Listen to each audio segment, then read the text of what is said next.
First game we are taking a look at this month is VR Skater, which, as the name says, is a skating game for VR. This game was fully built from the ground up to be played in virtual reality, and that is something I've wanted to see for a while.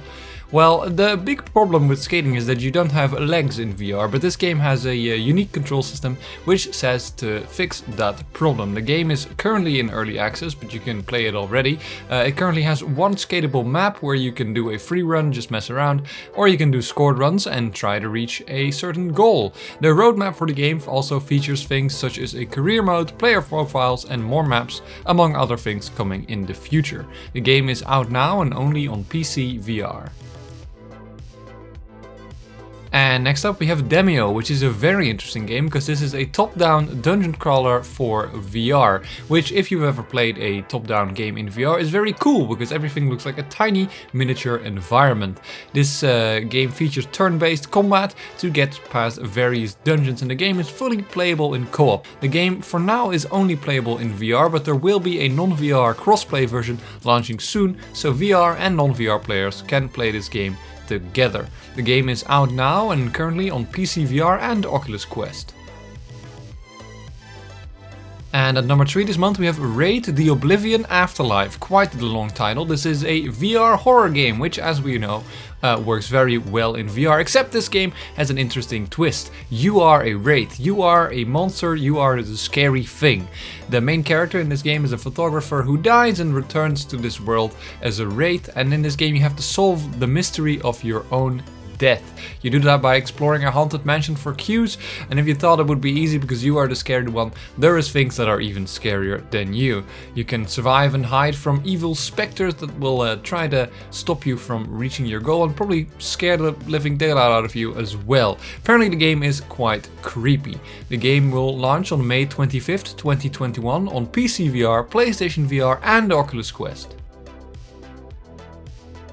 And at number 4 we have Operation Armstrong, which is another very interesting game, and we definitely need more of those. This is a crossplay VR party game where you can play VR crossplay with mobile. In this game, one VR player must find their way into a lunar base and avoid the guards and solve puzzles to stop robots from crashing the moon into planet Earth, which obviously is very bad. The VR player is helped by a team of hackers who assist him via their mobile phones. The game is described as an asymmetric VR stealth co-op game. The game currently features various maps with different challenges and a leaderboard to compete with your friends. A level editor for custom maps via Steam Workshops is also available to give this game some more replayability. The game is launching somewhere in May 2021 only on PC VR and obviously the mobile app.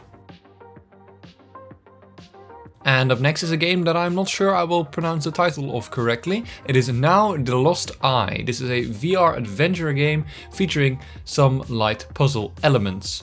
In this game you can explore various ruins, sky cities and other crazy fantasy locations. You can choose your own fighting style, be it melee or ranged, or a combination between the two. You can also use the environment to your advantage by using various gravity powers or shooting fireballs. The game focuses very much on physics interactions in the puzzles as well as the combat. The game also has various locomotion options to play through the story in the way you want to, including sitting down. The game is out now and only on PC VR.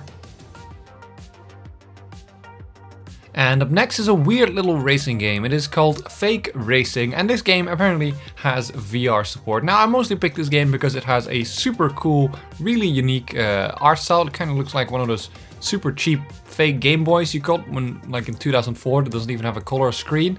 But yeah, apparently this little racing game actually has VR support, and I'm very curious to what it looks like in VR because I couldn't find any footage of that. The game features randomly generated maps and an obstacle system to slow the race leader down so the back of the pack can actually keep up and the race remains, interesting. It could be absolute ass, but I'm willing to give it a chance just because I think it looks cool, and racing in VR is just, great either way. The game will launch somewhere in May 2021 and only on PC VR.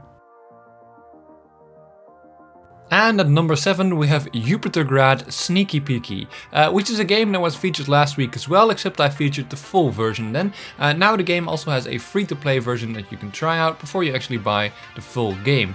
If you don't know what Yupitergrad is a Soviet-inspired VR space mechanic game where you fly around a Soviet space station using plungers as a way of transportation to complete various challenges, missions and obstacle courses. The game has a great sense of dry and sort of, you know, Cold War era dark humor and a very cool cel-shaded art style.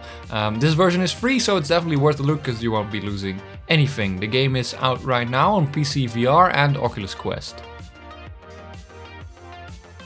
And the next game on the list is Sport Mode, which is a game that has been out for a while, but right now it's going pretty viral because Sport Mode is a physics playground featuring AI as well. You can mess around in a sandbox and find various creative ways to destroy enemies using the environment, physics and all sorts of wacky tools that you are given. The game very much feels like bonework combat, except the interesting thing is that this is also available on the Oculus Quest, which very much shows the potential of Quest games in the future and the direction VR games should be heading into. The game is out right now on Oculus Quest and there's also a version on PC VR. And at number 9 we have Cards and Tankards, which is a very unique game. This game basically is a medieval tavern that features as a social space filled with other people and that allows you to play tabletop card games in VR against other real people. The game actually has a custom VR like tabletop card game in there that the developers thought up, and the game is apparently very easy to learn but very hard to master. It is also quite a fleshed out game with over 80 cards allowing you to create custom decks and adapt your playstyle. The cards and figures that you can use on the tabletop game are also animated so they come alive as you play, which is a great perk in virtual reality. The game has a casual and competitive mode, so depending on how good you are or on how seriously you want to take it, you can play the way you like. The game is out right now in early access on Oculus Quest and the PC version will launch soon as well. And finally, the last game on this list is Car Parking Simulator. This is a game that has been in development for a while, but it is currently available on applab. In this game, you learn how to park cars fully in virtual reality. The game allows you to pick various different cars, including a Formula 1 car, in case you ever need to learn how to park that thing in the supermarket parking lot.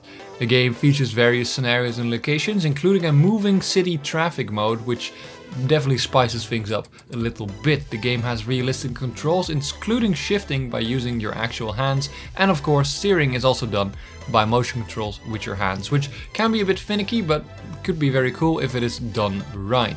The game, as I said, is out right now on applab, only on Oculus Quest so far. I hope you enjoyed watching this video. I hope you found some games that you are going to play this month.